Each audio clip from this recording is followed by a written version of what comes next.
ఉన్నవాడు దీవించబడతాడు. ఈయన కలుగున్నవాడు యథార్థత ఉంటాడు. ఈయన కనుకున్నవాడు ఏ చేతి కింద కూర్చున్నా, ఇంట్లో కూర్చున్నా, ఎక్కడ ఎదురుతో ఉంటుంది, నెమ్మది ఉంటుంది, సంతోషం ఉంటుంది. ఎందుకుంటుంది తెలుసా? ఈయన అందరిని పుట్టించేవాడు కనుక అందుకే ఆయన ప్రేమతో అందరికి చేతులు తప్పాడు.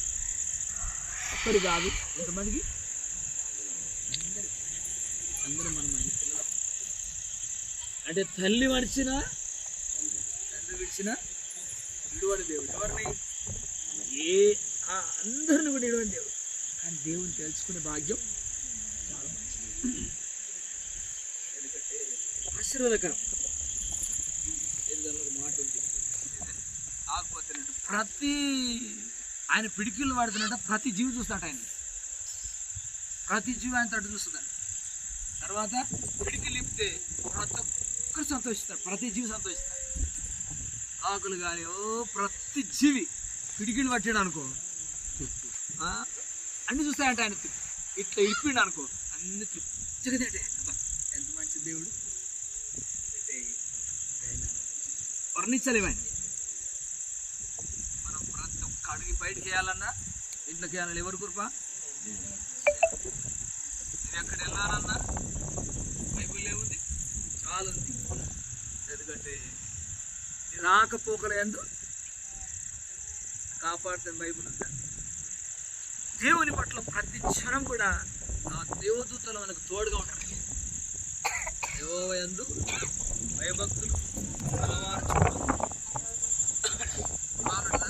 ఒకరికా ఇద్దరికా అందరికి.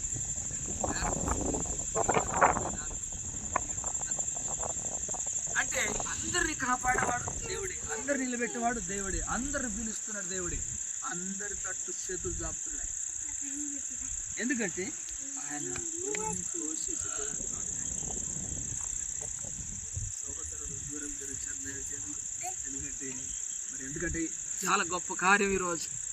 అన్నిటికంటే సంతోషం అనేది దేవునికి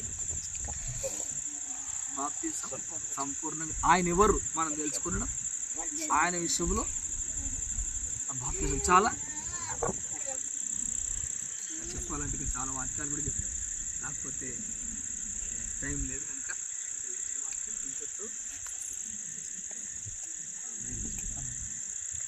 ఇచ్చినటువంటి దైవ వాక్కులు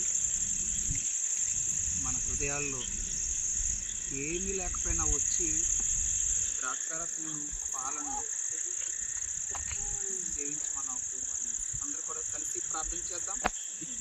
ఈ రాత్రి కాల సమయంలో ఈ స్థలానికి చేర్చిన దేవుని సన్నిధిని బట్టి